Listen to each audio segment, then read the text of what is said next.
The Milwaukee Bucks have decided to boycott Game 5. You see the tweet right there. Sources tell ESPN, and Woj is reporting that. We're just getting this news in right now.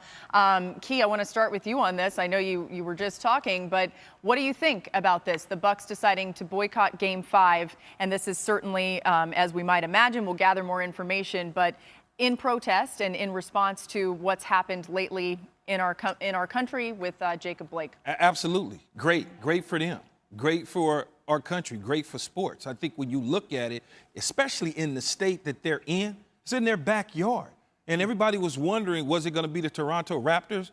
But it's the Milwaukee Bucks. And so it's going to be a trickle-down effect now. Now, all of a sudden, is it the Raptors? Is it the Celtics? Will it be the Lakers? You know, what's going to happen? People are waiting to see what LeBron James is going to do now. Now, it's just – hey, good for them. Yeah. Good.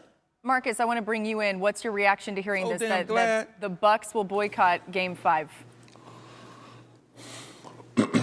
Absolutely respect. History will tell a good story about the Milwaukee Bucks in this decision.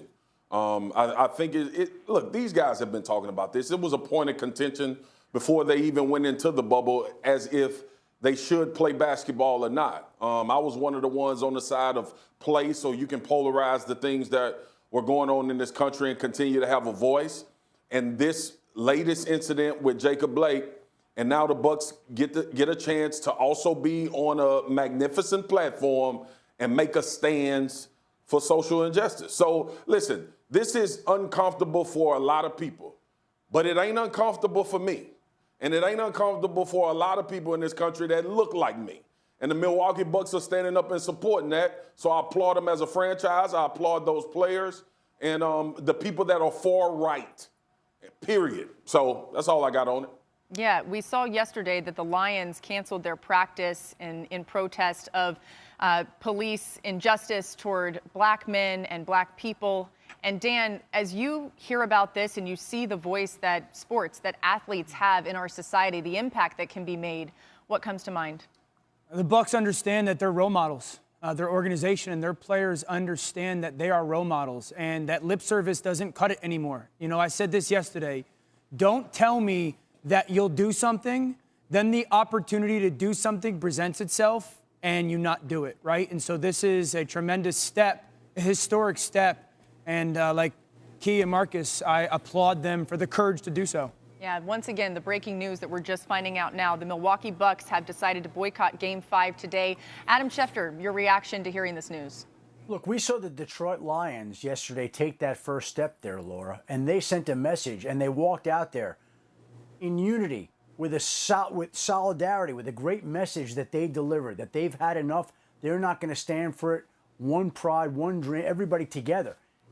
I think the Milwaukee Bucks took it to the next level here. When you're talking about, forget about canceling a practice, but canceling a playoff game, that sends an even louder message.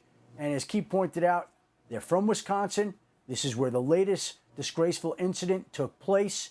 And now they're sending their message. And you wonder what other athletes on what other teams in what other cities and what other sports are now going to take this platform to send their own message. It's not enough to send out a short statement, as some teams have done. Yeah. It demands more action. It demands louder statements. And the Bucks have used about as loud a platform as they could get to make a statement that they are tired of seeing this and they've seen enough. Key. When you hit them hard, they're gonna feel it, and that's the way they're gonna feel it. And I mean, when I say, you know, you look at it. And a guy was gunned down basically in front of his kids, paralyzed, 7 to 8 gunshots in his back, and people don't seem to get it or understand it. And now you got the Milwaukee Bucks and their owner saying, you know what, enough's enough. Now the next team steps up, and the next team, and Adam talked about, well, what other athletes? Yeah, who else? Is it going to trickle down to the National Football League or some of our stars start to say, oh, you know what? I'm not doing this. It's the J.J. Watts, the Michael Thomas of the New Orleans Saints. Are they going to start, the Russell Wilsons, are they going to start to say, you know what, hold on for a minute. Yeah. Because although the NBA has done a terrific job of sending the message, that was the first wave. That was the George Floyd wave. Now we got another wave coming.